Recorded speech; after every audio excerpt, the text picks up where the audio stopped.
ಶಾಂತಿ TV YouTube channel subscribe ಮಾಡಿ, bell icon click ಮಾಡಿ. ಓಂ ಶಾಂತಿ. ನಾವೆಲ್ಲರೂ ಭ್ರೂ ಮಧ್ಯದಲ್ಲಿ ಆತ್ಮೀಯ ಸ್ಮೃತಿಯಲ್ಲಿ ಸ್ಥಿತರಾಗುತ್ತಾ ನಾವೆಲ್ಲ ಆತ್ಮರ ತಂದೆ ಪರಂಪಿತ ಶಿವ ತಂದೆಯನ್ನ ಪರಮಧಾಮದಲ್ಲಿ ಸ್ಮೃತಿ ಮಾಡಿಕೊಂಡು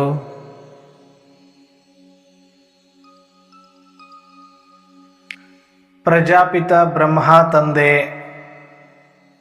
ವಿಶೇಷವಾಗಿ ಜಗದಂಬಾ ಸರಸ್ವತಿ ಮಮ್ಮ ತಾಯಿಯವರನ್ನ ಸ್ಮೃತಿ ಮಾಡಿಕೊಂಡು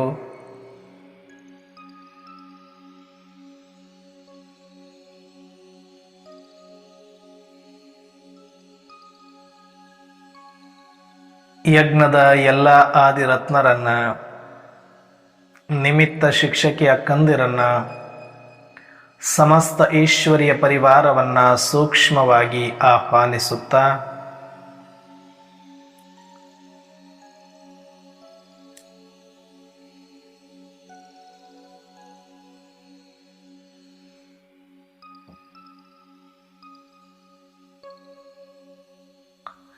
ಪ್ರತಿದಿನದಂತೆ ಈ ದಿನವೂ ಸಹ ಈ ಒಂದು ಮುರಳಿ ಚಿಂತನೆಯನ್ನು ಆಲಿಸುತ್ತಿರುವ ನನ್ನೆಲ್ಲ ಸಹೋದರಾತ್ಮರಿಗೆ ಆತ್ಮೀಯವಾದ ಸ್ವಾಗತ, ಸುಸ್ವಾಗತ. ಈ ದಿನ ವಿಶೇಷವಾಗಿ ನಮ್ಮೆಲ್ಲರ ನೆಚ್ಚಿನ ಮಮ್ಮರವರ ಸ್ಮೃತಿ ದಿನ. ಯಜ್ಞಕ್ಕೆ ಅಮ್ಮ, ಜಗತ್ತಿಗೆ ಅಂಬ, ಆದಿಶಕ್ತಿ ಆದಿದೇವಿ ಪರಾಶಕ್ತಿಯಾಗಿ ಇಂದಿಗೂ ಪೂಜೆಗೊಳ್ಳುತ್ತಿರುವ, ವಿಶ್ವದ ಸರ್ವರಿಗೂ ಶಕ್ತಿಯನ್ನು ನೋಡಿರುವ, ಶಕ್ತಿಯನ್ನು ಕೊಟ್ಟು ಶಿವಶಕ್ತಿಯಾಗಿರುವ ಜಗದಂಬಾ ಸರಸ್ವತಿ ಮಮ್ಮಾರವರನ್ನ ಹೃತ್ಪೂರ್ವಕವಾಗಿ ಸ್ಮರಣೆ ಮಾಡಿಕೊಂಡು ಯಜ್ಞದ ಎಲ್ಲ ಜವಾಬ್ದಾರಿಯನ್ನು ಹೊತ್ತು ಜ್ಞಾನದ ಕಳಶವನ್ನಿಟ್ಟುಕೊಂಡು ಜಗತ್ತಿಗೆ ನೀಡಿದ ಜಗದಂಬೆಯಾಗಿ, ಶ್ರೀ ಲಕ್ಷ್ಮಿಯಾಗಿ, ಆದಿದೇವಿಯಾಗಿ, ಜಗದಂಬಾ ಸರಸ್ವತಿಯಾಗಿ, ಬ್ರಹ್ಮನ ಮಾನಸ ಪುತ್ರಿಯಾಗಿ, ಶಿವನ ಕಣ್ಮಣಿ ಶಿವಶಕ್ತಿಯಾಗಿ ಜಗತ್ತನ್ನು ಧರಿಸಲು ಬಂದು ಕಲ್ಪದ ಎಲ್ಲ ಪಾತ್ರವನ್ನು ಮುಗಿಸಿ ಸಾಕಾರದ ಸಂಪನ್ನ ಪಾತ್ರವನ್ನು ಸಂಪನ್ನಗೊಳಿಸಿಕೊಂಡು ಅಂತಿಮ ಜನ್ಮದಲ್ಲಿ ನಮ್ಮೆಲ್ಲರಿಗೂ ಆಶೀರ್ವದಿಸಿ ಮಾರ್ಗದರ್ಶನ ಮಾಡಿ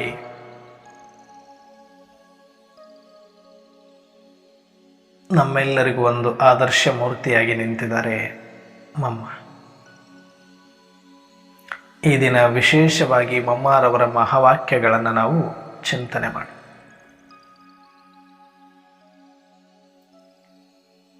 ಮಮ್ಮಾರವರು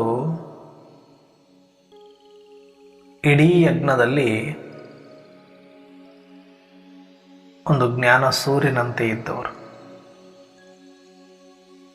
ಜ್ಞಾನದ ಗಣಿಯಂತಿದ್ದವರು, ಧಾರಣೆಯ ಸ್ವರೂಪದಂತಿದ್ದವರು, ಶ್ರೀಮತದ ರೇಖೆಯಂತಿದ್ದವರು, ಎಲ್ಲರ ಕಣ್ಮಣಿಯಾಗಿದ್ದವರು, ಪ್ರೀತಿಯ ಅಮ್ಮ ಆಗಿದ್ದವರು.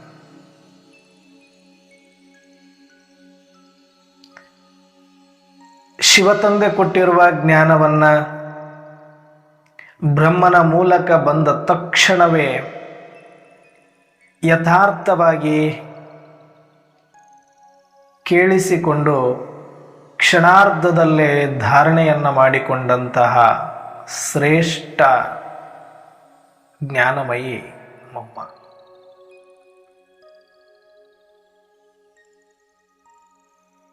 ಹೇಗೆ ಸ್ವಾತಿ ಮುತ್ತು ಸ್ವಾತಿ ಮಳೆಯ ಹನಿಯನ್ನ ಜಾತಕ ಪಕ್ಷಿಯಂತೆ ಕಾದು ಆ ಹನಿಯನ್ನು ಸ್ವೀಕರಿಸಿ ಹೇಗೆ ಕಪ್ಪೆ ಚಿಪ್ಪಿನೊಳಗಡೆ ಬಿದ್ದ ತಕ್ಷಣವೇ ಅದು ಮುಕ್ತಾಗುತ್ತದೆಯೋ ಹಾಗೆಯೇ ಶಿವತಂದೆಯಿಂದ ಜ್ಞಾನದ ಸ್ವಾತಿ ಮಳೆ ಬ್ರಹ್ಮನ ಮೂಲಕ ಬಂದು ಯಾವಾಗ ಮಮ್ಮಾರವರ ಕರ್ಣಗಳಲ್ಲಿ ಬೀಳ್ತಾ ಇತ್ತು ಅದು ಒಂದೊಂದು ಮುತ್ತಾಗಿ ಹೃದಯದಲ್ಲಿಟ್ಟುಕೊಳ್ತಾ ಇದ್ರು ಮಮ್ಮಾರವರು.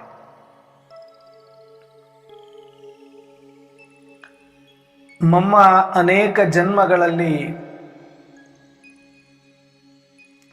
ಮೊಟ್ಟ ಮೊದಲನೇ ಜನ್ಮ ಶ್ರೀ ಲಕ್ಷ್ಮಿಯಾಗಿ, ಸ್ವಯಂವರದ ನಂತರ ಸ್ವಯಂವರದಕ್ಕಿಂತ ಮುಂಚೆ ಶ್ರೀ ರಾಧೆಯಾಗಿ, ಸ್ವಯಂವರದ ನಂತರ ಶ್ರೀ ಲಕ್ಷ್ಮಿಯಾಗಿ, ಅಲ್ಲಿಂದ ಅನೇಕ ರಾಜ್ಯ ಭಾರಗಳನ್ನು ಮಾಡ್ತಾ ಮಾಡ್ತಾ ಸತ್ಯಯುಗ ತ್ರೇತಾಯುಗವನ್ನು ಮುಗಿಸಿ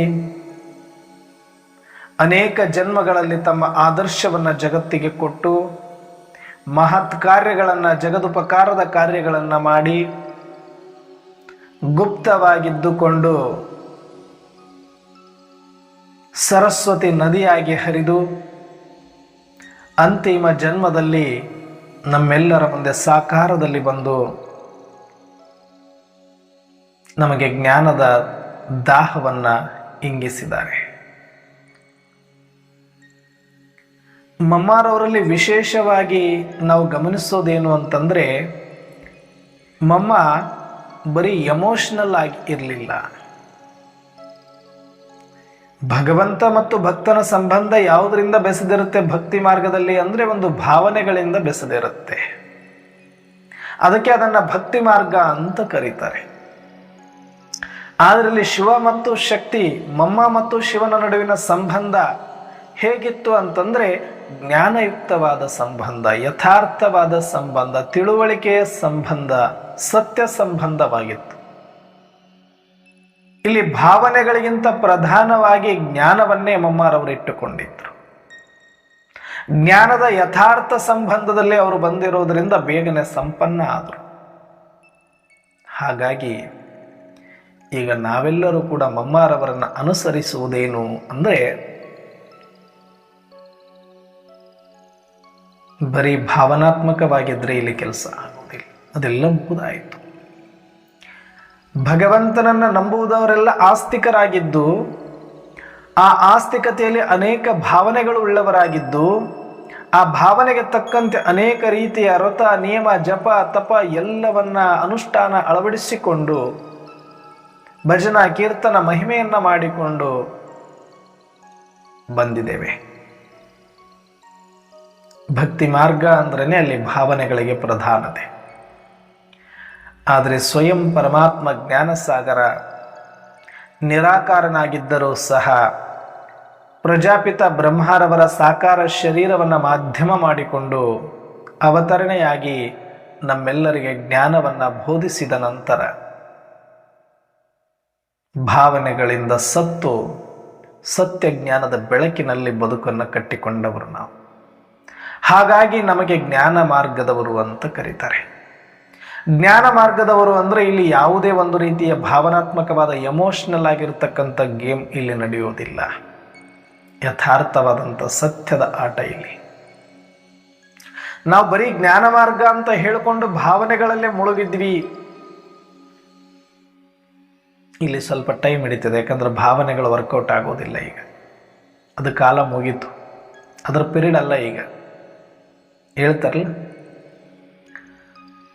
ಯಾವುದೇ ಒಂದು ರೋಗ ಬಂದಾಗ ಒಂದಷ್ಟು ಸಣ್ಣ ಡೋಸ್ ಕೊಡ್ತಾರೆ ಮೊದಲು. ಅದನ್ನು ಕೊಟ್ಟು ಕೊಟ್ಟು ಕೊಟ್ಟು ಅದಕ್ಕೂ ಕೂಡ ಅದು ಕಡಿಮೆ ಆಗೋದಿಲ್ಲ ಅಂತ, ಅದಕ್ಕೂ ಒಗ್ಗಿಬಿಟ್ಟಿದೆ ಅಂದಾಗ ಮತ್ತೆ ದೊಡ್ಡ ಡೋಸ್ ಕೊಡ್ತಾರೆ. ಅದಕ್ಕೂ ಒಗ್ಗಲ್ಲ ಅಂದಾಗ ಇನ್ನೂ ದೊಡ್ಡ ಡೋಸ್.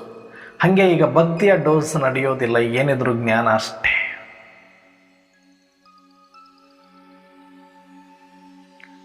ಇಲ್ಲಿ ನಾವು ಯಾರನ್ನೇ ಮಾತನಾಡಿಸಿ ಕೇಳಿದ್ರು ಕೂಡ ಓಂ ಶಾಂತಿ ಅಣ್ಣವರೇ, ಓಂ ಶಾಂತಿ ಅಕ್ಕವರೇ ಹೇಳ್ತೇವೆ. ಅದಾದ ನಂತರ ಹೊಸದಾಗಿ ಪರಿಚಯ ಆದ ತಕ್ಷಣ ಮೊಟ್ಟ ಮೊದಲನೇ ಒಂದು ಪ್ರಶ್ನೆ ಬರೋದೆ, ಜ್ಞಾನಕ್ಕೆ ಬಂದು ಎಷ್ಟು ವರ್ಷ ಆಯಿತು? ಸಹಜವಾಗಿ ಕೇಳ್ತೇವೆ. ನೋಡಿ, ಅಲ್ಲೇ ಇದೆ ನಮ್ಮ ಒಂದೊಂದು ಮಾತಲ್ಲಿ ಎಷ್ಟು ಜ್ಞಾನ ಅಡಕವಾಗಿದೆ. ಯಾರೂ ಕೂಡ ಈ ಮಾತು ಕೇಳೋದಿಲ್ಲ. ಬೇಕಾದಂಥ ಮಾರ್ಗದಲ್ಲಿ ಇರಲಿ, ಅವರು ಈ ಮಾರ್ಗಕ್ಕೆ ಬಂದು ಎಷ್ಟು ವರ್ಷ ಆಯಿತು, ಜ್ಞಾನ ಮಾರ್ಗಕ್ಕೆ ಬಂದು ಅಂತ ಯಾರೂ ಕೇಳೋದಿಲ್ಲ. ಯಾಕಂದ್ರೆ ಅವೆಲ್ಲ ಭಕ್ತಿ ಮಾರ್ಗಗಳಾಗಿದೆ. ಭಕ್ತಿ ಯಾವಾಗ ಹುಟ್ಟಿತು ಅಂತ ಹೇಳಕ್ಕಾಗೋದಿಲ್ಲ, ಭಾವನೆ ಅದು ಯಾವಾಗ ಬೇಕಾದರೂ ಬಂದಿರ್ಬೋದು. ಆದರೆ ಜ್ಞಾನ ಹಂಗಿಲ್ಲ, ಇದು ಯಥಾರ್ಥ ತಿಳುವಳಿಕೆ ಆಗಿರೋದ್ರಿಂದ ಇದನ್ನ ಆ ಡೇಟು ಕೂಡ ನೆನಪಿಟ್ಕೊಳ್ಬೋದು ನಾವು. ಯಾವುದೋ ಒಂದು ನೀವು ಪಾಂಪ್ಲೆಂಟ್ ನೋಡಿದಾಗ ನಿಮ್ಗೆ ಒಳೆದಿರಬಹುದು, ಸೆಂಟರಿಗೆ ಬಂದಾಗ ಒಳೆದಿರಬಹುದು, ಕೆಲವರಿಗೆ ಎಲ್ಲೋ ಒಂದು ಕಡೆ ಬ್ರಹ್ಮಕುಮಾರಿಯರ ಪ್ರವಚನ ಕೇಳಿದಾಗ ಒಳೆದಿರ್ಬೋದು ಸತ್ಯ, ಅಥವಾ ನೀವು ಒಳಗಡೆ ಬಂದಿಲ್ಲಿ ಕೋರ್ಸ್ ತಗೊಂಡ ಮೇಲೆ ಒಳೆದಿರ್ಬೋದು. ಅಂದರೆ ನಿಮ್ಮ ಮೊದಲಿನ ಭಾವನೆಗಳು ಏನಿತ್ತು, ಭಾವನಾತ್ಮಕವಾದಂಥ ಒಂದಷ್ಟು ಮಾಹಿತಿ ಏನಿತ್ತು, ಅದಕ್ಕಿಂತ ಹೆಚ್ಚಿನ ಸತ್ಯ ನನಗೆ ಯಾವತ್ತು ಅರ್ಥ ಆಗುತ್ತೆ ಅನ್ನೋದು ಸ್ಪಷ್ಟವಾಗಿ ನೆನಪಿರುತ್ತೆ. ಅದು ನನ್ನ ಸ್ವಯಂನ ಕುರಿತಾದ ಸತ್ಯ ಇರ್ಬೋದು, ಪರಮಾತ್ಮನ ಕುರಿತಾದ ಸತ್ಯ ಇರ್ಬೋದು, ಸೃಷ್ಟಿಯ ಕುರಿತಾದ ಸತ್ಯಗಳಿರ್ಬೋದು. ಯಾವತ್ತು ಗೊತ್ತಾಗುತ್ತೆ, ಯಾರಿಂದ ಗೊತ್ತಾಗುತ್ತೆ ಅನ್ನೋದು ಪಕ್ಕಾ ನಮಗಿಲ್ಲಿ ಗೊತ್ತಿರೋದ್ರಿಂದ ಇದನ್ನು ಕೇಳುತ್ತೇವೆ ನಾವು. ಎಷ್ಟು ವರ್ಷ ಆಯಿತು ಜ್ಞಾನಕ್ಕೆ ಬಂದು? ಅಂದರೆ ಅಸತ್ಯದಲ್ಲಿದ್ವಿ, ಈಗ ಸತ್ಯಕ್ಕೆ ಬಂದಿದ್ದೀವಿ. ಅಜ್ಞಾನದಲ್ಲಿದ್ವಿ, ಜ್ಞಾನಕ್ಕೆ ಬಂದ್ವಿ. ಎಮೋಷ್ನಲ್ ಆಗಿದ್ವಿ, ಈಗ ಅಂಡರ್ಸ್ಟ್ಯಾಂಡಿಂಗ್ ಬಂದಿದ್ದೀವಿ. ಈ ಡಿಫರೆನ್ಸ್ ನಮ್ಗೆ ಕ್ಲಾರಿಟಿ ಇರುತ್ತೆ. ಹಾಗಾಗಿನೇ ಪ್ರತಿಯೊಬ್ಬರನ್ನು ಜ್ಞಾನಕ್ಕೆ ಬಂದು ಎಷ್ಟು ವರ್ಷ ಆಯಿತು. ಜ್ಞಾನ ಅಂದ್ರೇನು? ಬೆಳಕು. ಬೆಳಕಿನಲ್ಲಿದ್ದವರು ಎಡುತ್ತಾರ? ಇಲ್ಲ. ಎಡುತ್ತಾ ಇದ್ದೀವಿ ಅಂದ್ರೆ ಎಲ್ಲಿದ್ದೀವಿ? ಕತ್ಲಲ್ಲಿದೆ. ಹಾಗಾಗಿ ಇಲ್ಲಿ ತನಕ ನಾವು ಎಡವಿದ್ದೀವಿ. ತಿಳಿದು ತಿಳಿಲಾರ್ದನೋ ಕಂಡವರಿಗೆಲ್ಲ ಕೈ ಮುಗಿದಿದ್ದೀವಿ, ಕಂಡವರಿಗೆಲ್ಲ ಕಾಲಿಗೆ ಬಿದ್ದಿದ್ದೀವಿ, ಕಂಡದ್ದನ್ನೆಲ್ಲ ದೇವರು ಅಂತ ನಂಬಿದ್ವಿ. ಅದು ಭಾವನೆ, ಅದು ಬೇಕು ಕೂಡ. ಆದರೆ ಈಗ ಸ್ಪಷ್ಟ ಆದ ಮೇಲೆ, ಈಗ ನೋಡಿ, ರಾತ್ರಿ ಹೊತ್ತು ನಸುಗತ್ತಲಲ್ಲಿ ನೀವು ಎಲ್ಲಾದರೂ ಹೋಗ್ತಾ ಇದ್ದೀರಿ ಅಥವಾ ಕತ್ತಲಲ್ಲಿ ಅಂದಾಗ ರೋಡಲ್ಲಿ ಒಂದು ಅಡ್ಡಲಾಗಿ ಒಂದು ಪ್ಲಾಸ್ಟಿಕ್ ಒಂದು ಹಗ್ಗ ಬಿದ್ದಿದ್ರು ಕೂಡ ಎದುರ್ಕೊಂಡು ಹೊಡ್ತೀವಿ ನಾವು. ಯಾಕೆ? ನಾವು ಭಾವಿಸ್ತೀವಿ ಅಲ್ಲಿ ಏನು, ಅಯ್ಯೋ ಹಾವೇನಾದ್ರೂ ಇದ್ದು ಬಿಡಬಹುದಾ, ಹಾವೇನಾದ್ರೂ ಇದೆಯಾ, ಕಚ್ಚಿ ಬಿಡಬಹುದಾ, ಒಂದು ಭಯಕ್ಕೆ ಕತ್ತಲಿರೋ ಕಾರಣ ಭ್ರಮಿತರಾಗಿ ಭಯ ಪಡ್ತೇವೆ, ದಾರಿಯನ್ನು ಚೇಂಜ್ ಮಾಡ್ಕೊಳ್ತೇವೆ, ಹಿಂದಕ್ಕೆ ಓಡೋಗ್ತೀವಿ. ಅದೇ ಹಗಲೊತ್ತಾಗಿತ್ತು ಅಂದ್ರೆ ಹಗ್ಗ ಯಾವುದು ಹಾವು ಯಾವುದು ಅಂತ ಸ್ಪಷ್ಟತೆ ಇದ್ರೆ ನಾವು ಎದುರ್ಕೊಳ್ಳೋ ಮಾತೇ ಇರಲಿಲ್ಲ. ಅಲ್ಲದೆ ಇದ್ರೂ ಇದೆ ಅಂತ ಭ್ರಮಿಸ್ತಾ ಇದ್ದೀವಲ್ಲ, ಅದಕ್ಕೆ ಅದು ಕತ್ತಲಲ್ಲಿ ಮಾತ್ರ ಆಗುತ್ತೆ. ಅದೇ ಹಗಲೊತ್ತಾದ್ರೆ ಹಾವೇ ಇದ್ರೆ ಹಾವು ಅಂತ ಗೊತ್ತಿರುತ್ತೆ, ಹಗ್ಗ ಇದ್ರೆ ಆರಾಮಾಗಿ ದಾಟ್ಕೊಂಡು ಹೋಗಿರ್ತೀವಿ. ಅಂದ್ರೆ ಇಲ್ಲಿ ಅಜ್ಞಾನ ಇದ್ದಲ್ಲಿ ಭ್ರಮೆಗಳು ಭಾವನೆಗಳು ಅತಿಯಾದಾಗ ಅದು ಭ್ರಮೆಯ ರೂಪ ತಿರುಗಿಕೊಳ್ಳೋ ಒಂದು ಚಾನ್ಸಸ್ ಜಾಸ್ತಿ ಇರುತ್ತೆ. ಆದರೆ ಬೆಳಕಿದ್ದಲ್ಲಿ ಒಂದು ಸ್ಪಷ್ಟತೆ ಇದ್ದಾಗ ನಾವಲ್ಲಿ ಭಯವನ್ನು ಪಡುವ ಅವಶ್ಯಕತೆ ಬೇಡ. ಬದಲಾಗಿ ಅಲ್ಲಿ ಪರಿಸ್ಥಿತಿಗಳು ಇರೋದಿಲ್ವ, ಹಾವೇ ಇರೋದಿಲ್ವ ಬೆಳಕಿದ್ರೆ ಅಂದ್ರೆ ಖಂಡಿತ ಇರುತ್ತೆ. ಆದರೆ ಅದನ್ನು ಎದುರಿಸುವ ಯುಕ್ತಿಯನ್ನು ಅರ್ಥ ಮಾಡ್ಕೊಳ್ತೇವೆ, ಅದನ್ನು ಎದುರಿಸುವ ವಿಧಾನವನ್ನು ಕಲಿತುಕೊಳ್ತೇವೆ. ಆದರೆ ಭಯ ಪಡೋದ್ರಿಂದ ಏನೂ ಆಗೋದಿಲ್ಲ ಅಂತ ಗೊತ್ತಾಗುತ್ತೆ.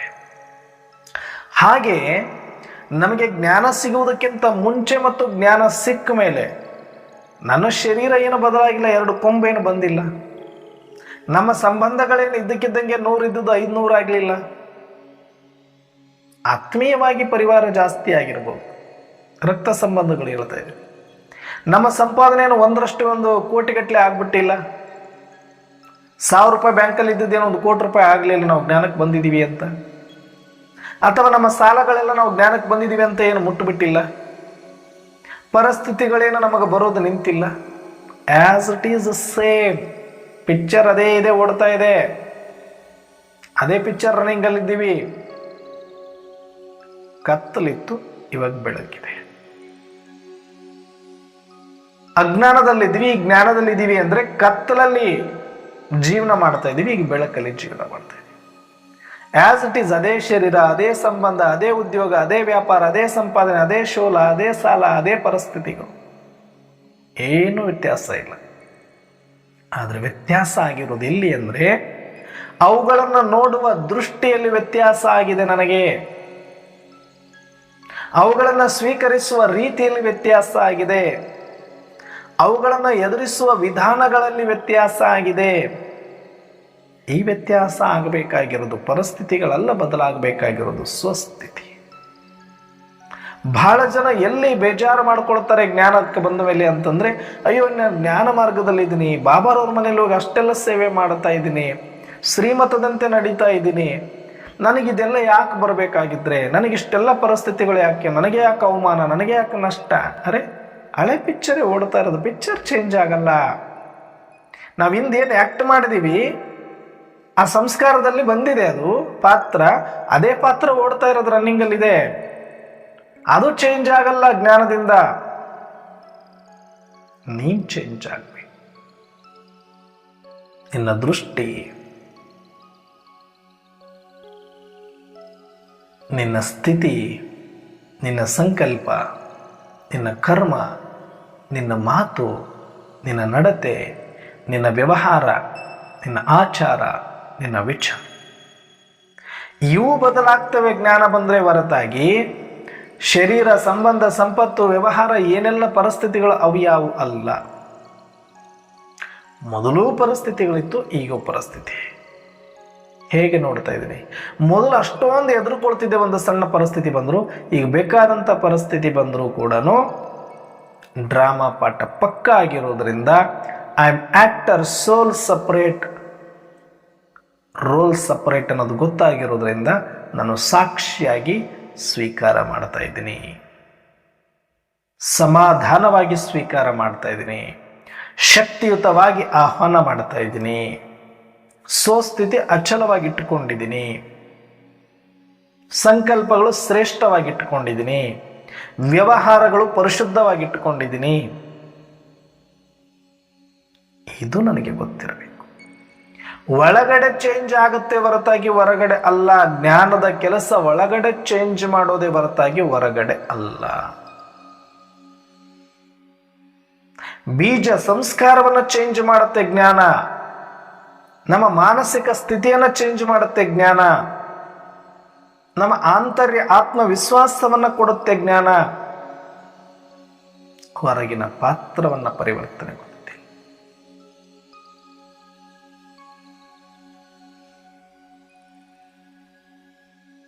ಅದೇ ಥರ ಮಮ್ಮಾರವರು ಪ್ರಾಕ್ಟಿಕಲ್ ಆಗಿದ್ದರು. ಅವರು ಎಮೋಷ್ನಲ್ ಆಗಿ ಅಟ್ಯಾಚ್ಮೆಂಟ್ ಇರಲಿಲ್ಲ. ಬಾಬಾರವ್ರ ಜೊತೆ ಆಗಲಿ, ಯಜ್ಞದವ್ರ ಜೊತೆ ಆಗಲಿ, ಶಿವತಂದೆಯ ಜೊತೆಗಾಗಲಿ. ಯಥಾರ್ಥ, I am soul, son of god.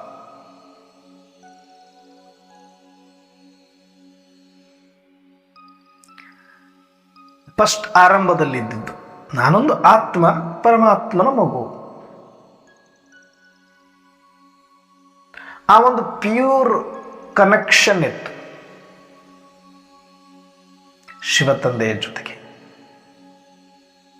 ಬರ್ತಾ ಬರ್ತಾ ಬರ್ತಾ ಬರ್ತಾ ಬರ್ತಾ ಬರ್ತಾ ಬರ್ತಾ ಬರ್ತಾ ಜ್ಞಾನ ಪರಿಪಕ್ವ ಆದಾಗ ಸೋಲ್, ಸುಪ್ರೀಂ ಸೋಲ್,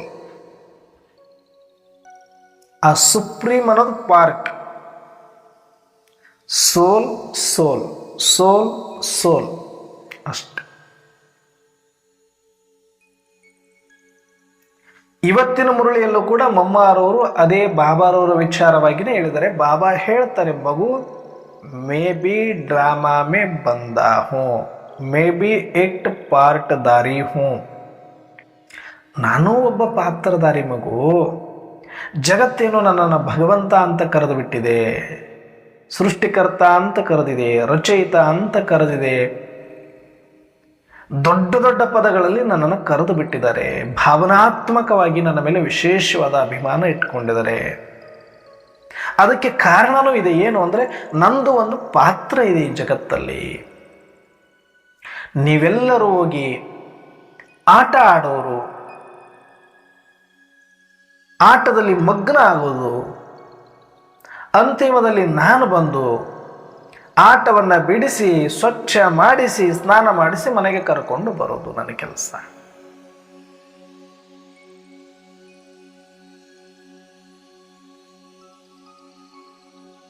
ಹೇಗೆ ಹಸುಗಳನ್ನ, ದನಗಳನ್ನ ಮೇಯ್ಲಿಕ್ಕೆ ಬಿಟ್ಟಾಗ ಸ್ವಚ್ಛಂದವಾಗಿ ಖುಷಿ ಖುಷಿಯಾಗಿ ಬಿಚ್ಚೋದಕ್ಕಿಂತ ಮುಂಚೆನೆ ಅವು ಬಿಚ್ಚಬೇಕು. ನನ್ನ ಮನೆಯಲ್ಲಿ ದನಗಳಿದ್ದವು, ಮೊದಲು ಹಸುಗಳಿದ್ದವು. ಕರೆಕ್ಟ್ ಟೈಮಿಗೆ ಯಾವಾಗ ಅವನ ಬಿಡಬೇಕು, ಒಂದು 9:30 10 ಗಂಟೆಗೆಲ್ಲ ಅವನ ಬಿಡಬೇಕು ಅಂತ ಹಿಂಗೆ ಕಣ್ಣಿ ಅಂತ ಹೇಳ್ತೀವಿ ನಾವು, ಕಟ್ಟಿರೋ ಹಗ್ಗವನ್ನು ಬಿಚ್ಚೋದಕ್ಕೆ. ಆ ಕಣ್ಣಿ ಬಿಚ್ಚೋದಕ್ಕೆ ಹೋಗಬೇಕಾದ್ರೆ ಏನು ಖುಷಿನೋ ಏನು ನಶೆನೋ, ಬಿಚ್ಚ ತನಕನೂ ತಡಿತಿರ್ಲಿಲ್ಲ. ಹಂಗಂತ ನಮಗೇನು ಹಾನಿ ಮಾಡ್ತಿರ್ಲಿಲ್ಲ. ಅಷ್ಟೊಂದು ಖುಷಿಯಾಗಿ ನರ್ತನ ಮಾಡೋ ರೀತಿಯಲ್ಲಿ ಗೋಣೆಲ್ಲ ಹಿಂಗೆಲ್ಲ ಆಡಿಸೋದು, ಬೇಗ ಬಾ ಬಾ ಅಂತ ಹಿಂಗೆ ಕರೆಯೋದು. ಇನ್ನು ಬಿಡೋ ತನಕ ಪುರ್ಸತ್ತಲ್ಲ, ಹಿಂಗೆ ತೆಗಿಯೋದು ಲೇಟ್ ಆದ್ರೆ ಹಂಗೆ ಎಳೆದು ಬಿಡ್ತಾ ಇರ್ತಿತ್ತು. ಹೆಂಗೆ ಕರುನ ಹಸುಗೆ ಬಿಡಬೇಕಾದ್ರೆ ಬಿಚ್ಚೋದು ಲೇಟ್ ಆದರೆ ಹೆಂಗೆ ಎಳಿತದೋ, ಹಾಗೆ ಹಸು ಕೂಡ ಅದರ ಒಂದು ಹೊರಗಡೆ ಬಿಡುವಂಥ ಟೈಮು, ಮೇಲಕ್ಕೆ ಬಿಡುವಂಥ ಟೈಮಿಗೆ ಆ ಕಣ್ಣು ಬಿಚ್ಚಕ್ಕೆ ಹೋದಾಗ ಅದೇ ಥರ ಎಳಿತಾ ಇರ್ತೈತೆ. ಸ್ವಲ್ಪ ಬಿಚ್ಚೋದು ಲೇಟ್ ಆದ್ರೆ ಅದು ಎಳೆದು ಟ್ರೈ ಮಾಡುತ್ತೆ. ಮತ್ತೆ ನಾವು ಒತ್ತಿ ಹಿಡ್ಕೊಂಡು ಎಳೆದು ಆಮೇಲೆ ಬಿಚ್ಕೊಳ್ಬೇಕದು. ಬಿಟ್ಟ ತಕ್ಷಣ ಓಡ್ತಾ ಇರುತ್ತೆ. ಯಾಕಂದ್ರೆ ಅಷ್ಟು ಬಲೆ ಖುಷಿ ಅದಕ್ಕೆ. ಯಾಕಂದರೆ ಹೋಗಬೇಕು, ಹಸಿಯಾದ ಹುಲ್ಲನ್ನು ತಿನ್ನಬೇಕು, ವೆರೈಟಿ ಹುಲ್ಲನ್ನು ತಿನ್ನಬೇಕು, ಆ ಒಂದು ಹಸುವಿನ ದಾಹವನ್ನು ಹಿಂಗಿಸ್ಕೊಳ್ಬೇಕು, ಸ್ವಚ್ಛಂದವಾಗಿರಬೇಕು ಅಂತ ಹೋಗ್ತಿದ್ದು. ಬೇಸಿಗೆ ಟೈಮಲ್ಲಿ ಫ್ರೀಯಾಗಿ ಬಿಟ್ಟುಬಿಡ್ತಾರೆ.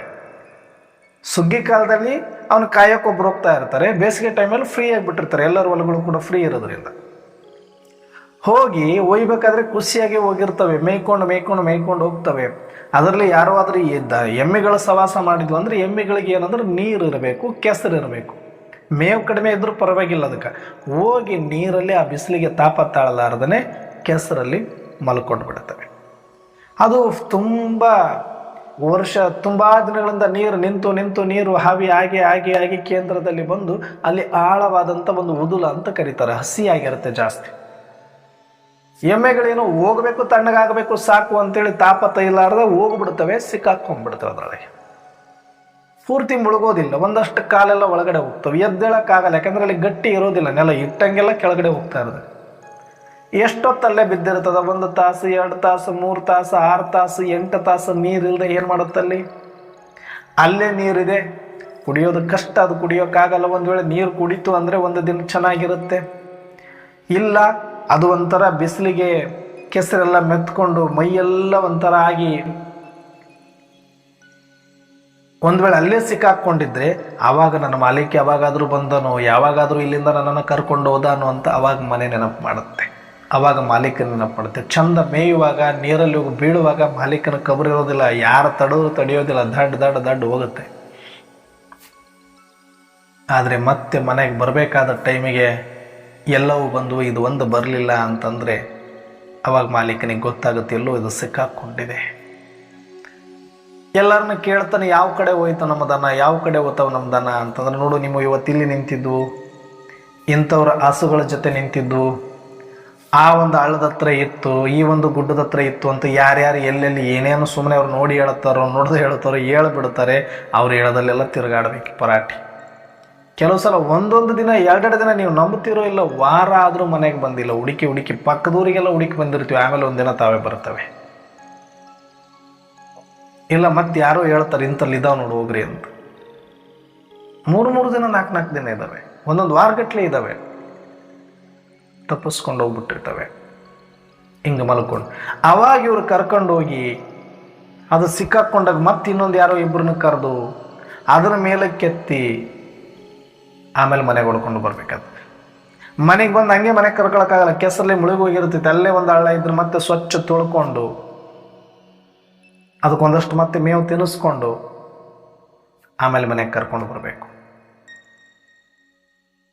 ಆ್ಯಸ್ ಇಟ್ ಈಸ್ ಸೇಮ್ ನಾವು ಹಂಗೆ ಆಗಿದ್ದೀವಿ. ಈಗ ಬರ್ಬೇಕಾದ್ರೆ ಬಲೆ ಖುಷಿ, ಸತ್ಯಯುಗ ತ್ರೇತಾಯುಗ ಇರುತ್ತೆ, ಅಥವಾ ಯಾವುದೇ ಜನ್ಮದವರು ಯಾರೇ ಇದ್ರೂ ಕೂಡ ಅದು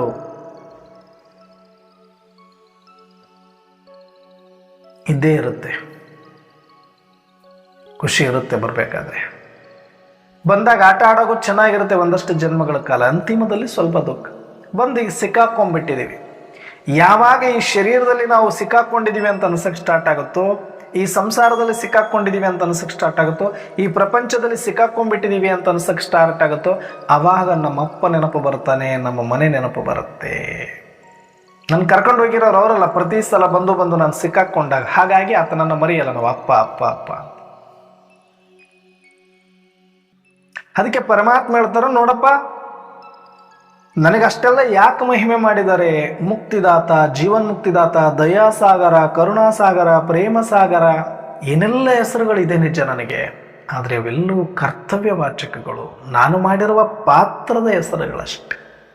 ಪರಮ ಅನ್ನೋದು ಕೂಡ ಅಷ್ಟೇ, ಆತ್ಮ ನಾನಷ್ಟೇ. ಇವತ್ತು 3-4 ಸಲ ರಿಪೀಟ್ ಮಾಡಿದ್ದಾರೆ, ನಾನು ಆತ್ಮ, ನಾನು ಆತ್ಮ. ಪರಮಾತ್ಮ ಅಂತ ಹೇಳಿಲ್ಲ ಪರಮಾತ್ಮಲ್ಲಿ. ನಾನು ನಿಮ್ಮಂತೆ ಆತ್ಮನೇ ಆಗಿದ್ದೇನೆ, ನಾನು ನಿಮ್ಮಂತೆ ಆತ್ಮನೇ ಆಗಿದ್ದೇನೆ. ಮತ್ತೆ ಮುಂದುವರೆದು ಹೇಳ್ತಾರೆ ಪರಮಾತ್ಮ, ತಂದೆ ಮತ್ತು ಮಗ ವಯಸ್ಸಲ್ಲಿ ಸ್ವಲ್ಪ ಹೆಚ್ಚು ಕಡಿಮೆ ಶಾರೀರಿಕವಾಗಿರೋದ್ರಿಂದ, ಆದರೆ ಇಬ್ಬರಲ್ಲಿ ಏನಾದರೂ ವ್ಯತ್ಯಾಸ ಇದೆಯಾ? ಒಬ್ಬರಿಗೆ ಕೋಡು ಒಬ್ಬರಿಗೆ ಬಾಲ ಏನಾದರೂ ಇದೆಯಾ? ಇಲ್ಲವಲ್ಲ. ಹಾಗೆ ಆತ್ಮರಲ್ಲಿ ಏನು ವ್ಯತ್ಯಾಸ ಇರುತ್ತೆ, ಮನುಷ್ಯರಲ್ಲಿ ಏನು ವ್ಯತ್ಯಾಸ ಹೇಗಿರೋದಿಲ್ವೋ ಹಾಗೆ ಆತ್ಮರಲ್ಲಿ ಏನೂ ಇಲ್ಲ. ಆ್ಯಕ್ಚುಲಿ ಮನುಷ್ಯರಲ್ಲಿ ಆದ್ರೂ ಸ್ತ್ರೀ ಪುರುಷ ಅಂತ ಬರುತ್ತೆ, ದೊಡ್ಡವರು ಸಣ್ಣವರು ಅಂತ ಬರುತ್ತೆ, ಒಳ್ಳೆಯವರು ಕೆಟ್ಟವರಂತ ಬರುತ್ತೆ, ನಮ್ಮವರು ಬೇರೆಯವರಂತ ಬರುತ್ತೆ. ಆದರೆ ಆತ್ಮರಲ್ಲಿ ಏನೊಂದಷ್ಟು ವ್ಯತ್ಯಾಸ ಇಲ್ಲ. ನಾನೂ ಆತ್ಮನೇ ಅಪ್ಪ, ನಾನೂ ಆತ್ಮನೇ ಅಂತ ಇವತ್ತು ಪರಮಾತ್ಮ ಹೇಳಿದ್ದಾರೆ. ಇದನ್ನು ಎಷ್ಟೋ ಸಲ ನಾನು ಹೇಳಿದ್ದೆ. ಪರಮಾತ್ಮನು ಕೂಡ ಒಂದು ಪಾರ್ಟ್ ಮಾಡ್ತಾರೆ, ಆ ಪಾರ್ಟಿನ ಹೆಸರು ಪರಮ ಆತ್ಮ ಅಷ್ಟೇ. ಪರಮ ಅಂತ.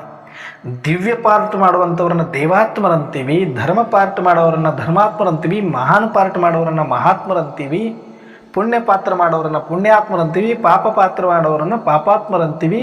ಅದು ಸ್ಟೇಜ್. ಮತ್ತು ಇದ್ರಾಗ ಇವರು ದೇವಾತ್ಮರಾದವರೆಲ್ಲರೂ ಕೂಡ ಇದರಲ್ಲಿ ಬರ್ಬೋದು, ಪಾಪಾತ್ಮದಲ್ಲಿ ಬರ್ಬೋದು, ಪುಣ್ಯಾತ್ಮದಲ್ಲಿ ಬರ್ಬೋದು. ಹಾಗೆ ಪರಮ ಪಾತ್ರವನ್ನ ಮಾಡೋರಿಗೆ ಪರಮಾತ್ಮ ಅಂತ ಕರಿತೀವಿ ಅವರಿಗೆ ಅಷ್ಟೇ. ಅದು ಒಂದೇ ಪಾರ್ಟ್ ಇರೋದು.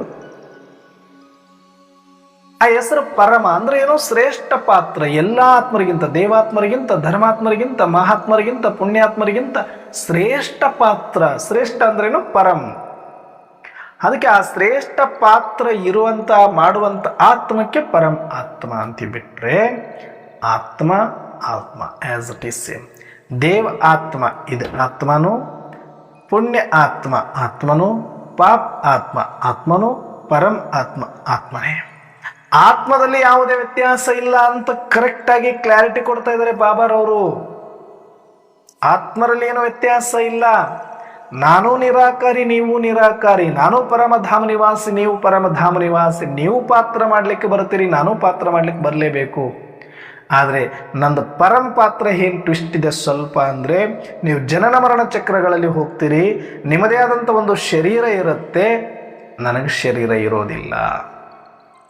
ಇನ್ನು ಎರಡನೇದೇನು, ನೀವು ಒಂದು ಸಲ ಹೋದರೆ ವಾಪಸ್ಸು ಬರೋದಿಲ್ಲ, ನಾನು ವಾಪಸ್ಸು ಬರಬಹುದು. ಸಂಗಮಯುಗದಲ್ಲಿ ಬಂದು ಮತ್ತೆ ವಾಪಸ್ಸು ಬರ್ತಾ ಇರ್ತೀನಿ, ಹೋಗ್ತಾ ಇರ್ತೀನಿ. ಇದು ಎರಡನೇ ವ್ಯತ್ಯಾಸ.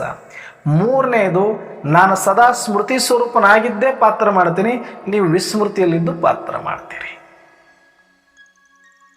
ಈ ಮೂರೇ ವ್ಯತ್ಯಾಸಗಳು ಪಾತ್ರದಲ್ಲಿಯೂ ಕೂಡ, ಪರಮಾತ್ಮನಿಗೂ ಆತ್ಮರಿಗೂ. ಪಾತ್ರದಲ್ಲಿ ನಾನು ಹೇಳ್ತಾ ಇರೋದು ಈ ಮೂರು ಬಿಟ್ಟರೆ ಅವ್ರಿಗೂ ನಮಗೇನು ವ್ಯತ್ಯಾಸ ಇಲ್ಲ. ಅವ್ರದ್ದು ಪಾತ್ರ, ನಂದು ಪಾತ್ರನೇ. ಅವ್ರದ್ದು ಸ್ಕ್ರಿಪ್ಟೆಡ್, ನಂದು ಸ್ಕ್ರಿಪ್ಟೆಡ್ಡೇ. ನಾಟಕದಲ್ಲಿ ಅವರು ಪರಂ ಶ್ರೇಷ್ಠ. ಆತ್ಮ ಅಂತದ್ದು ಬಂದಾಗ ನಾನು ಆತ್ಮ, ಇವರು ಆತ್ಮ, ಅವರು ಆತ್ಮ. ಅಲ್ಲಿ ಯಾವುದೇ ವ್ಯತ್ಯಾಸ ಒಂದು ಚೂರು ಇಲ್ಲ.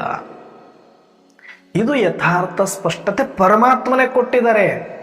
ಆದರೆ ನಾವು ಭಕ್ತಿ ವೈಬ್ರೇಷನ್ ಇಂದ ಬಂದಿರೋದ್ರಿಂದ, ಆ ಎಮೋಷನಲ್ ಅಟ್ಯಾಚ್ಮೆಂಟ್ ಇರೋದ್ರಿಂದ, ಇವತ್ತಿಗೂ ಬಾಬಾ ಅಂದ ತಕ್ಷಣವೇ ಬಹಳ ಎಮೋಷನಲ್ ಆಗಿ ತಗೊಂಡು ಬಾಬಾ ಬಾಬಾ ಬಾಬಾ ಬಾಬಾ ಅಂತ ಬಾಬಾರವರನ್ನ ಪ್ರಧಾನ ಮಾಡ್ತಾ ಇರ್ತೇವೆ.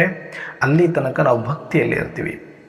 ಬಾಬಾರವ್ರಿಗೆ ಅದು ಇಷ್ಟ ಆಗೋದಿಲ್ಲ. ಮಕ್ಕಳಿಗೆ ಜ್ಞಾನದಲ್ಲಿ ಬನ್ನಿ ಸಾಕು, ಇದೆಲ್ಲ ಎಮೋಷನಲ್, ನಾಟಕದಿಂದ ಹೊರಗಡೆ ಬನ್ನಿ, ಯಾಕೆ ನಾಟಕ ಮಾಡ್ತೀರಿ ಅಂತಾರೆ. ಈಗ ಅಪ್ಪ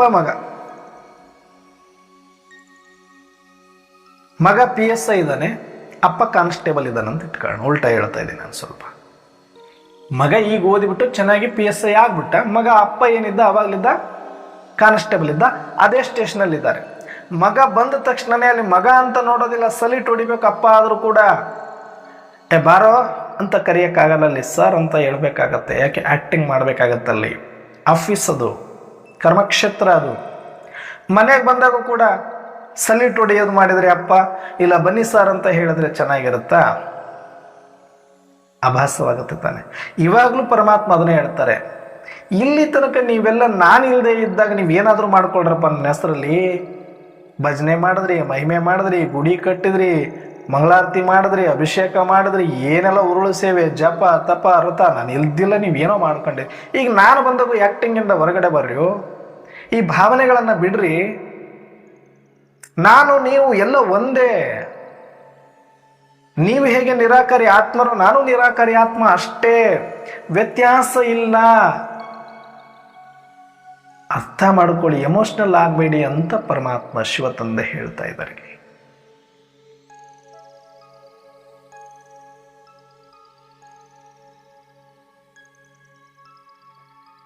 ಈ ಆತ್ಮದ ಸ್ಮೃತಿಯನ್ನ ಕೊಟ್ಟಿರೋದೇ ಬಾಪ್ ಸಮಾನ ಆಗೋದಕ್ಕೆ, ಕರ್ಮ ಅತೀತ ಆಗೋದಿಕ್ಕೆ, ಸಾಕ್ಷಿ ಆಗೋದಿಕ್ಕೆ. ಅದಕ್ಕೆ ನಮಗೆ ಟೈಟಲ್ಗಳಲ್ಲೂ ಯಾವುದು ಕಡಿಮೆ ಕೊಡಲಿಲ್ಲ ಪರಮಾತ್ಮ ಶಿವ ತಂದೆ. ಮಾಸ್ಟರ್ ರಚಯಿತ ಅಂದರು ನಮಗೆ. ಯಾರು ಈ ಜ್ಞಾನವನ್ನು ಯಥಾರ್ಥವಾಗಿ ಅರ್ಥ ಮಾಡಿಕೊಂಡು ನಾನು ಹೇಗಿದ್ದೀನೋ ಹಾಗೇ ಪರಮಾತ್ಮನು ಇದ್ದಾರೆ, ಪರಮಾತ್ಮನ ಆತ್ಮ ಅಂತ ಹೇಳ್ಬೇಕಾಗತ್ತೆ. ಶಿವಬಾಬರವರ ಆತ್ಮ ಅಂತ ಹೇಳಬೇಕಾಗತ್ತೆ. ಶಿವಬಾಬರವರ ಆತ್ಮ ಹೇಗಿದೆಯೋ ಹಾಗೆ ನನ್ನ ಆತ್ಮನೂ ಇದೆ, ನನ್ನ ಆತ್ಮ ಶಿವಬಾಬರವರ ಆತ್ಮ ಹೇಗಿದೆಯೋ ಹಾಗೆ ಬ್ರಹ್ಮ, ಹಾಗೆ ಮಮ್ಮ, ಹಾಗೆ ಆದಿರತ್ನರು, ಹಾಗೆ ಜಗತ್ತಿನ ಕಟ್ಟ ಕಡೆ ಆತ್ಮದ್ದು ಕೂಡ ಆಸ್ ಇಟ್ ಈಸ್ ಸೇಮ್ ಒಂದೇ ಲೈನಲ್ಲಿ ಬರ್ತಾರೆ. ಯಾರೂ ಒಂದು ಚೂರು ಹೆಚ್ಚು ಕಡಿಮೆ ಇಲ್ಲ.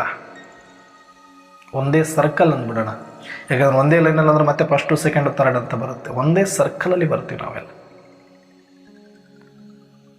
ಒಂದು ಮಾಲೆ ಅಷ್ಟೇ. ನಾವು ಆ ಜಪ ಮಾಡುವಾಗ ಮಾಲೆ ಮೇಲೆ ಒಂದು ಗಂಟತ್ರ ಒಂದು ಹಾಕಿರ್ತಾರಲ್ಲ ಆಧಾರವಾಗಿ, ಅದು ಪರಮಾತ್ಮ ಅಂತ ತಿಳ್ಕೊಂತೀವಿ ನಾವು, ಪಾತ್ರಕ್ಕಾಗಿ ಅಷ್ಟೇ. ಅದನ್ನು ಕೂಡ ಅಲ್ಲಿ ಎಲ್ಲರೂ ಒಂದೇ. ಕೆಳಗಡೆ ಬಂದಾಗ ನನ್ನ ಪಾರ್ಟ್ ಬೇರೆ, ಇವ್ರ ಪಾರ್ಟ್ ಬೇರೆ, ಇವ್ರ ಪಾರ್ಟ್ ಬೇರೆ. ಯಾಕೆ? ನಾಟಕಕ್ಕಾಗಿ, ಡ್ರಾಮಾ ಅನುಸಾರ, ನಿಯಮ ಅನುಸಾರ ಆಕ್ಟ್ ಮಾಡಕ್ ಬಂದವರು ನಾವೆಲ್ಲ. ಈಗಲೂ ಕೂಡ ನಾವು ಶಿವಬಾಬರವ್ರನ್ನ ಮಹಿಮೆ ಮಾಡಿ ಹೊಗಳಿ ಏನೇನೋ ಮಾಡಿದ್ರೆ ಅದು ಅಭಾಸ ಅನಿಸುತ್ತೆ ಪರಮಾತ್ಮನವರಿಗೆ. ಬಾಬಾಗ ನನ್ನ ಥರನೇ ಇದೆಯಾ, ನನ್ನಂತೆ ಅನ್ಕೋ, ಈಗ ಮನೆಗೆ ಹೋಗೋ ಟೈಮ್ ಬಂತು, ಆ್ಯಕ್ಟಿಂಗ್ ಮುಗಿಸು ಅಂತ ಹೇಳಕ್ಕೆ ನಾನು ಬಂದಿದ್ದೀನಿ, ಆ್ಯಕ್ಟಿಂಗಿಂದ ಹೊರಗಡೆ ಬಾ ಅಂತ ಹೇಳ್ತಿದ್ದಾರೆ ಎಲ್ಲರಿಗೂ ನಮಗೆ. ಅಪ್ಪ ಮಕ್ಕಳು ಅನ್ನೋದು ಕೂಡ ಪಾರ್ಟಲ್ಲಿನೇ, ಆತ್ಮದಲ್ಲಿ ಏನಿದೆ. ಯಾಕಂದರೆ ಆತ್ಮ ಪರಮಾತ್ಮ ಡ್ರಾಮಾ ಅನಾದಿಯಾದ ರಚನೆ ಆಗಿರದೆ ಆತ್ಮಕ್ಕೆ ಯಾರು ತಂದೆ ಅಂತ ಇರೋದಿಲ್ಲ. ಎಲ್ಲ ಆತ್ಮರ ಮನೆ ಅಂತೀವಿ ಅದನ್ನ. ಪರಮ ಶ್ರೇಷ್ಠ ಎಲ್ಲಿ ಪರಮಾತ್ಮ ಅಂತಂದ್ರೆ ಪರಮ ಶ್ರೇಷ್ಠವಾದ ಪಾರ್ಟನ್ನ ಮಾಡಿರೋದಕ್ಕೆ ಪರಮಾತ್ಮ ಅಷ್ಟೆ. ಈ ಸತ್ಯವನ್ನು ಅರ್ಥ ಮಾಡಿಕೊಂಡ ಮೇಲೆ ಕಂಪ್ಲೀಟ್ ಅಜ್ಞಾನ, ಭಯ, ಮೂಢನಂಬಿಕೆ, ದಂಬಾಚಾರ, ಅತಿಯಾದ ಭಾವನೆಗಳೆಲ್ಲವೂ ಹೋಗಿ ಯಥಾರ್ಥ, ಸ್ಪಷ್ಟ, ಸತ್ಯ, ಸ್ವಚ್ಛ ಆತ್ಮದ ಸ್ಮೃತಿಯಲ್ಲಿ ಉಳಿತೀವಿ. ಎಲ್ಲರನ್ನು ಆತ್ಮಿಕ ದೃಷ್ಟಿಯಿಂದ ನೋಡ್ತೇವೆ. ಎಲ್ಲರನ್ನ ಸಾಕ್ಷಿಯಾಗಿ, ನಿರ್ದೋಷಿಯಾಗಿ ನೋಡ್ತೇವೆ. ಈ ಸ್ಥಿತಿಯಲ್ಲಿ ಒರಿಜಿನಲ್ ಸ್ಟೇಜಲ್ಲಿ ನಾನು ಬಂದುಬಿಟ್ರೆ ಪರಮಾತ್ಮನಿಗೂ ನನಗೂ ಏನು ವ್ಯತ್ಯಾಸ ಇಲ್ಲ. ವ್ಯತ್ಯಾಸ ಕಾಣಿಸ್ತಾ ಇದೆ ಅಂದ್ರೆ ನೀನಿನ್ನೂ ಯಥಾರ್ಥ ಆತ್ಮಿಕ ಸ್ಮೃತಿಯಲ್ಲಿ ಬಂದಿಲ್ಲ, ಅಥವಾ ಯಥಾರ್ಥ ಸ್ಥಿತಿಯಲ್ಲಿ ಬಂದಿಲ್ಲ. ಯಾಕಂದ್ರೆ ಯಥಾರ್ಥ ಅರ್ಥ ಆಗಿರ್ಲಿಕ್ಕಿಲ್ಲ ಆತ್ಮದ ಬಗ್ಗೆ. ನಿನಗೆ ಆತ್ಮದ ಬಗ್ಗೆ ಇನ್ನೂ ಒಂದಷ್ಟು ಏನಾದರೂ ಬಲಹೀನತೆಗಳು ಇದೆ ಅಂತ ನೀನು ಅನ್ಕೊಂಡಿರ್ತೀಯ. ಪಾತ್ರದಲ್ಲಿ ಬಲಹೀನತೆಗಳಿರುತ್ತೆ, ಆದರೆ ಒಳಗಿರುವ ಆತ್ಮ ನಾನು ಅಂತ ಗೊತ್ತಾದಾಗ ಆ ಸ್ವರೂಪದಲ್ಲಿ ಬರೋದು, ಆ ಸ್ಪಷ್ಟ ಸ್ಮೃತಿಯಲ್ಲಿ ಬರೋದೇ ಬಾಪ್ ಸಮ, ಕರ್ಮತೀತ್, ಸಾಕ್ಷಿ ಸ್ಥಿತಿ, ಮಾಸ್ಟರ್ ರಚಯಿತ, ಮಾಸ್ಟರ್ ಭಗವಾನ್ ಆಗುತ್ತೆ. ತಿಳುವಳಿಕೆ ಬರೋದು ಬೇರೆ,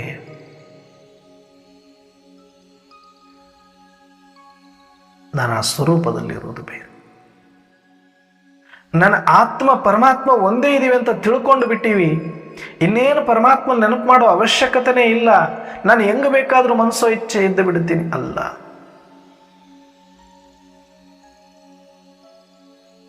ಆತ್ಮದ ಸ್ಮೃತಿಯಲ್ಲಿ ಬಂದಾಗ ನಿನ್ನ ನಡೆ, ನುಡಿ, ಆಚಾರ, ವಿಚಾರ, ವ್ಯವಹಾರ ಎಲ್ಲವೂ ಶಿವತಂದೆ ಹೇಗೆ ಪಾತ್ರ ಮಾಡಲಿಕ್ಕೆ ಭೂಮಿಗೆ ಬಂದಾಗ, ಅರ್ಥಾತ್ ಬ್ರಹ್ಮನ ತನುವಿನಲ್ಲಿ ಬಂದಾಗ, ದಾದಿಯರ ತನುವಿನಲ್ಲಿ ಬಂದಾಗ ಹೇಗೆ ಅಶರೀರಿಯಾಗಿ, ನಿರ್ವಿಕಾರಿಯಾಗಿ, ನಿರಾಕಾರಿಯಾಗಿ, ಸಾಕ್ಷಿಯಾಗಿ, ನಿರ್ಮೋಹಿಯಾಗಿ ಪಾರ್ಟನ್ನು ಮಾಡ್ತಾ ಇದ್ದಾರೋ ಹಾಗೆ ನಾನು ಕೂಡ ಅವತರಿತ ಆತ್ಮ ಅಂತ ತಿಳಿದು ಅವರೀಗ 1 ಗಂಟೆಗಾಗಿ, 1 ದಿನಕ್ಕಾಗಿ, 8 ತಾಸಿಗಾಗಿ ಅವತರಣೆಯಾಗಿದ್ದಾರೆ. ನಾನು 5,000 ವರ್ಷಕ್ಕಾಗಿ ಅವತರಿತ ಆಗಿರುವ ಆತ್ಮ. ಎಷ್ಟೋ ಶರೀರಗಳನ್ನು ಬದಲಿ ಮಾಡಿಕೊಂಡು ಈ ಅಂತಿಮ ಶರೀರದಲ್ಲಿರುವ ಆತ್ಮನ ಅವತರಿತ ಅಂತ ತಿಳಿದು ನಾನು ಇದರಲ್ಲಿ ಇರುವಷ್ಟು ಸಮಯ ಅವ್ರು ಹೆಂಗೆ ಒಂದು 4 ಗಂಟೆ, 6 ಗಂಟೆ, 8 ಗಂಟೆ ಬಂದು ಹೋಗಿಬಿಡ್ತಾರೋ ನ್ಯಾರಾಪ್ಯಾರಾಗಿ, ನಾನು ಇಲ್ಲಿದ್ದುಕೊಂಡು ಸಾಕ್ಷಿಯಾಗಿ ಸ್ಮೃತಿಯನ್ನು ಪರಮಧಾಮದಲ್ಲೇ ಇಟ್ಟುಕೊಂಡು ಎಷ್ಟು ಹೊತ್ತು ಕಾರ್ಯ ವ್ಯವಹಾರಗಳಲ್ಲಿ ಇರಬೇಕಾಗಿ ಪಾತ್ರ ಇದೆಯೋ ಅಷ್ಟು ಮಾತ್ರ ಇದ್ದು ನಿರ್ಮೋಹಿಯಾಗಿ ಸಾಕ್ಷಿಯಾಗಿ ಪಾತ್ರವನ್ನು ಅಭಿನಯಿಸಲಿಕ್ಕೆ ಬಂದಾಗ, ಬಾಪ ಸಮಾನ ಸ್ಥಿತಿಯನ್ನು ಅನುಭವ ಮಾಡ್ತಾ ಇದ್ದಾಗ ಪರಮಾತ್ಮನನ್ನು ನೆನಪು ಮಾಡೋದು ಬಿಡಬೇಕಾ ಅಂತ ಕೇಳಿದ್ರೆ ನೀನು ಆತ್ಮ ಅನ್ನೋದು ನೆನಪು ಮಾಡೋದು ಬಿಡಬೇಕಾಗುತ್ತೆ. ಯಾಕೆ ಅಂದರೆ ನೀನು ಸ್ವತಃ ಆತ್ಮವೇ ಆಗಿದ್ದಾಗ ನಿನ್ನ ಆತ್ಮನನ್ನೂ ನೆನಪು ಮಾಡುವ ಅವಶ್ಯಕತೆ ಇಲ್ಲ. ನೆನಪು ಮಾಡುವ ಅವಶ್ಯಕತೆ ಇದೆ ಅಂದರೆ ಇನ್ನೂ ಸಂಪೂರ್ಣ ಆತ್ಮಿಕ ಸ್ಟೇಜನ್ನು ಮುಟ್ಟಿದ್ರೂ ಕೂಡ ಅದು 24/7 ಇರೋದಿಲ್ಲ. ಹಾಗಾಗಿ ಮರೆತೋಗ್ತೀನಿ ಅಂತ ಮತ್ತೆ ಮತ್ತೆ ನೆನಪು ಮಾಡ್ತೀವಿ. ಆದರೆ ಈ ಮರೆವಿನಿಂದ, ನೆನಪಿನಿಂದ ಆಚೆ ಬಂದು ಸ್ಮೃತಿ ನೆಲೆ ನಿಂತು ಆ ಸಚ್ಚಿದಾನಂದ ಸ್ವರೂಪ ನಿಜಾನಂದದಲ್ಲೇ ಇದ್ದು ಅದೇ ನಾನು ಸೋಹಂ ಅಂತ ಅದರಲ್ಲೇ ಇದ್ದುಕೊಂಡು ಅದನ್ನು ಬಿಟ್ಟು 1 ಸೆಕೆಂಡು ಬೇರೆ ಸಂಕಲ್ಪ ಬರದೆ ಸಾಕ್ಷಿಯಾಗಿ ನೀವು ಆತ್ಮವೇ ಆಗಿಬಿಟ್ಟಾಗ ಅಲ್ಲಿ ಪರಮಾತ್ಮನು ನಾನಾತ್ಮನು ಸರ್ವಾತ್ಮರು ಏಕ ಸಮಾನ್. ಹಾಗಂತ ಸಪರೇಟ್ ಪರಮಾತ್ಮನನ್ನು ನೆನಪು ಮಾಡೋದಾಗಲಿ, ಸಪರೇಟ್ ನಾನಾತ್ಮನನ್ನು ನೆನಪು ಮಾಡೋದಾಗಲಿ, ಅಥವಾ ಸಪರೇಟ್ ಈ ಆತ್ಮರನ್ನು ನೋಡೋದಾಗಲಿ ಬೀಳೋದಿಲ್ಲ ಅವಶ್ಯಕತೆ. ಎಲ್ಲವೂ ಒಂದೇ ಆಗಿ ಕಾಣಿಸುತ್ತೆ. ಆತ್ಮ ಆತ್ಮ ಆತ್ಮ ಅಷ್ಟೇ. ಯಾವುದನ್ನೂ ಮರೆಯುವುದಿಲ್ಲ, ಹಾಗಂತ ಯಾವುದನ್ನೂ ವಿಶೇಷವಾಗಿ ನೆನಪು ಮಾಡೋದಿಲ್ಲ. ಸಹಜ ಸ್ಥಿತಿ ಆಗಿರುತ್ತೆ. ಹೇಗೆ ಒಂದು ಮನೆಯಲ್ಲಿದ್ದಾಗ ಈ ಮನೆ ನನ್ನದು, ಈ ಪರಕೆ ನನ್ನದು, ಈ ಚೇರ್ ನನ್ನದು ಅಂತ ಪ್ರತಿಯೊಂದನ್ನು ಸ್ಮೃತಿ ಮಾಡುವ ಅವಶ್ಯಕತೆ ಇಲ್ಲ. ಮನೆಯಲ್ಲಿ ಇದ್ದೀನಿ ಅಂದರೆ ಎಲ್ಲವೂ ಕೂಡ ಸ್ಮೃತಿ ಸ್ವರೂಪ ಆಗಿರುತ್ತದೆ ಎಚ್ಚರ ಇದ್ದರೆ. ಹೇಗೋ ಹಾಗೆ ನಾನು ಸ್ಮೃತಿ ಸ್ವರೂಪ ಆಗಿದ್ದಾಗ ನನ್ನದಾಗಿರುವಂತಹದ್ದು ನಾನು ಆತ್ಮ, ಪರಂ ಆತ್ಮ, ಎಲ್ಲ ಸರ್ವಾತ್ಮರು, ಪರಮಧಾಮ, ಸದ್ಗುಣಗಳು, ಸ್ವಧರ್ಮ, ಸ್ವಸ್ಮೃತಿ ಸದಾ ಕಾಲ ಸ್ವರೂಪ ಸ್ಮೃತಿಯಲ್ಲಿರ್ತೀವಿ, ಸದಾ ಜಾಗೃತಿಯಲ್ಲಿರ್ತೀವಿ. ಮರೆಯೋದೇ ಇಲ್ಲ ಅಂದಾಗ ನೆನಪು ಮಾಡೋದೆಲ್ಲಿ ಬಂತು? ಅಲ್ಲಿ ವಿಶೇಷವಾಗಿ ಬಾಬರವರನ್ನು ನೆನಪು ಮಾಡಬೇಕು, ಮರಿತೇ ಇಲ್ಲ. ವಿಶೇಷವಾಗಿ ಆತ್ಮನನ್ನು ನೆನಪು ಮಾಡಬೇಕು, ಮರಿತೇ ಇಲ್ಲ. ವಿಶೇಷವಾಗಿ ಪರಮಧಾಮ ನೆನಪು ಮಾಡಬೇಕು, ಮರಿತೇ ಇಲ್ಲ. ಎಲ್ಲಿಯ ತನಕ ಮರಿತಾ ಇರುತ್ತೇವೋ ಅಲ್ಲಿಯ ತನಕ ಆತ್ಮನನ್ನು ನೆನಪು ಮಾಡಬೇಕು, ಅಲ್ಲಿಯ ತನಕ ಪರಮಾತ್ಮನನ್ನು ನೆನಪು ಮಾಡಬೇಕು, ಅಲ್ಲಿಯ ತನಕ ಪರಮಧಾಮವನ್ನು ನೆನಪು. ಮತ್ತು ನಾನಾತ್ಮನಲ್ಲಿ ಪರಮಾತ್ಮನಲ್ಲಿ ಏನೂ ವ್ಯತ್ಯಾಸ ಇಲ್ಲ ಅಂದರೆ ಯಾಕೆ ಪರಮಾತ್ಮನನ್ನು ನೆನಪು ಮಾಡಬೇಕು ಅಂದರೆ, ಪರಮಾತ್ಮ ಹೇಗೆ ಇಲ್ಲಿ ಪಾತ್ರವನ್ನು ಮಾಡಿದಾರೋ ಸಾಕ್ಷಿಯಾಗಿ, ನಿರ್ಮೋಹಿಯಾಗಿ, ಅವರಂತೆ ನಾನು ಆಗುವವರೆಗೂ ಅವರಂತೆ ಆಗಲಿಕ್ಕೆ ಅವರನ್ನು ಸ್ಮೃತಿ ಮಾಡಬೇಕೇ ಹೊರತಾಗಿ ಓನ್ಲಿ ಎಮೋಷನಲ್ ಸ್ಮರಣೆ ಇಲ್ಲ. ಒಂದು ಮಾಡೆಲ್ ನಮಗೆ ಪರಮಾತ್ಮ, ಒಂದು ಮಾಡೆಲ್ ಬ್ರಹ್ಮ, ಒಂದು ಮಾಡೆಲ್ ಮಮ್ಮ ತಾಯಿ. ಹಾಗಾಗಿ ಅವರ ಸ್ಮೃತಿ ಮಾಡಬೇಕು. ಅವರು ಶ್ರೇಷ್ಠ, ನಾವು ಕನಿಷ್ಠ ಅಂತ ಅಲ್ಲ. ಅವರು, ನಾನು, ಅವರು ಎಲ್ಲರೂ ಒಂದೇ ಆಗಿದ್ದರೂ ಕೂಡ ಆ ಒಂದೇ ಸ್ಮೃತಿಯನ್ನು 24/7 ಇಟ್ಕೊಳ್ಳೋಕ್ಕಿನ್ನೂ ನಾನು ಅಭ್ಯಾಸ ಮಾಡ್ತಿರುವ ಕಾರಣ ಅವರು ನನಗೆ ಮಾಡೆಲ್. ಅದಕ್ಕೆ ಅವರನ್ನು ಸ್ಮೃತಿ ಮಾಡ್ತೀವಿ, ಮಮ್ಮಾರವರನ್ನು. ಅದಕ್ಕೆ ಸ್ಮೃತಿ ಮಾಡ್ತೀವಿ, ಬಾಬಾರವರನ್ನು. ಅದಕ್ಕೆ ಸ್ಮೃತಿ ಮಾಡ್ತೀನಿ ನನ್ನನ್ನು ನಾನು. ಯಾವಾಗ ನಾನು ಅದೇ ಆದಾಗ, ಅವರಂತೆಯೇ ನಾನಾದಾಗ ಯಾರು ಯಾರನ್ನು ನೆನಪು ಮಾಡುವ ಅವಶ್ಯಕತೆ ಬೀಳುವುದಿಲ್ಲ. ಈ ಸತ್ಯವನ್ನು ಅರ್ಥ ಮಾಡಿಕೊಂಡು ಯಥಾರ್ಥ ಜ್ಞಾನಿಗಳಾಗಿ, ಭಾವನಾ ಮುಕ್ತರಾಗಿ, ಸತ್ಯ ಯಥಾರ್ಥ ತಿಳುವಳಿಕೆಯಲ್ಲಿ ಬಂದು ಪಾಪ್ ಸಮಾನಾಗಿ ಸ್ವಸ್ಮೃತಿಯಲ್ಲಿ ಸ್ಥಿತರಾಗೋಣ. ಮಮ್ಮಾರವರಂತೆ ನಾವು ಕೂಡ ಜಗತ್ತಿಗೆ ಒಂದು ಜ್ಞಾನದ ಕಿರಣವನ್ನಾದರೂ ಬಿಟ್ಟು ಹೋಗಬೇಕು ಅಂದರೆ ಅವರಂತೆ ಸೇವೆಯಲ್ಲಿ ಸದಾಕಾಲ ನಿಮಗ್ನರಾಗೋಣ ಅಂತ ಹೇಳುತ್ತಿ, ಮಮ್ಮಾರವರ ತ್ಯಾಗ ತಪಸ್ಸಿನ ಫಲವಾಗಿ ಇಂದು ಇವತ್ತು ನಾವೆಲ್ಲರೂ ಕೂಡ ಆ ದೊಡ್ಡ ಮಮ್ಮ ಎನ್ನುವ ವೃಕ್ಷದ ಕೆಳಗಡೆ ನಾವೆಲ್ಲ ಬದುಕ್ತಾ ಇದ್ದೀವಿ.